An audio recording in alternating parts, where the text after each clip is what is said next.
में सबसे पहले आज बात होगी उस टेरर फंडिंग की जिसका लिंकअप लगातार पीएफआई के साथ मिलता रहा, क्योंकि आज जब कार्रवाई की शुरुआत हुई तो 11 राज्यों के साथ हुई और मिडनाइट से लगातार ये कार्रवाई जारी है, क्योंकि एनआईए की छापेमारी को लेकर देश भर में विरोध इस वक्त पीएफआई के कार्यकर्ता कर रहे हैं। छापेमारी के बाद पीएफआई का बयान भी सामने आया है। बड़ी जानकारी आपको दे दें, हमारे नेताओं को परेशान किया जा रहा है, पीएफआई की तरफ से कहा गया है और पीएफआई कह रही है कि हमें परेशान करना बंद करिए।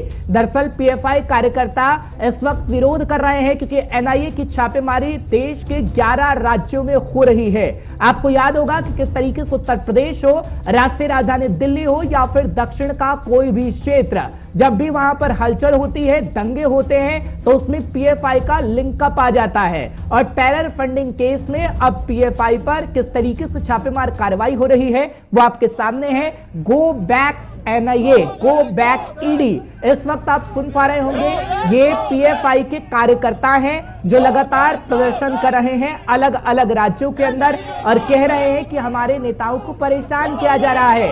हालांकि पीएफआई को लेकर, टेरर फंडिंग कनेक्शन को लेकर इस वक्त छापेमार कार्रवाई चल रही है और हम देख रहे हैं कि देश के अलग अलग राज्यों में, उत्तर प्रदेश हो, राष्ट्रीय राजधानी दिल्ली हो, असम हो, केरल हो या फिर महाराष्ट्र, यानी अलग अलग राज्यों के अंदर इस वक्त छापेमार कार्रवाई चल रही है। 100 से ज्यादा लोगों की गिरफ्तारी भी इस वक्त हो गई है और यह भी कहा जा रहा है कि अभी ये छापेमार कार्रवाई लगातार जारी रहेगी।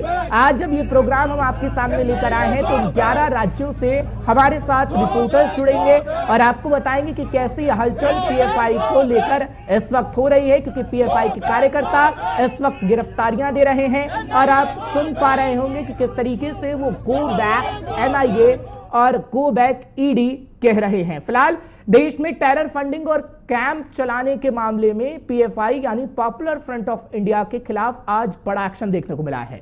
यूपी हो, महाराष्ट्र, केरल हो या फिर तमिलनाडु, इन समेत कई राज्यों में, यानी देश के कई राज्यों के अंदर ऐसी कार्रवाई चल रही है। जब देर रात के अंदर एनआईए पहुंची, ईडी की टीम पहुंची तो तहलका मच गया, क्योंकि पीएफआई के जो कारनामे हैं वो देश के सामने उजागर समय समय पर होते रहे हैं, लेकिन पीएफआई के मामले को लेकर 11 राज्यों के अंदर छापेमार कार्रवाई की गई और आपको हम बता ही रहे हैं कि किस तरीके से 100 से ज्यादा गिरफ्तारियां अब तक हो चुकी हैं। एनआईए ने इसे अब तक का सबसे बड़ा जांच अभियान करार दिया है। एनआईए ने पीएफआई के राष्ट्रीय अध्यक्ष ओएसएस सलाम और दिल्ली अध्यक्ष परवेज अहमद को भी गिरफ्तार कर लिया है। इस बीच दिल्ली स्थित एनआईए हेडक्वार्टर की सुरक्षा भी बढ़ा दी गई है। खुफिया विभाग ने जो अलर्ट जारी किया है उसके मुताबिक पीएफआई ने इस वक्त पुणे को अपना हब बनाया है, जिसमें कई ट्रेनिंग प्रोग्राम चलते हैं। आपको बता दें कि दबे पांव एसडीपीआई भी जालना और औरंगाबाद में अपनी मेंबरशिप ड्राइव चला रहे थे। अब इसका सबूत भी हम आपको थोड़ी देर में दिखाएंगे, लेकिन जानकारी आपको सबसे पहले दे रहे हैं क्योंकि मुंबई से लेकर राजस्थान तक गिरफ्तारियां हुई हैं।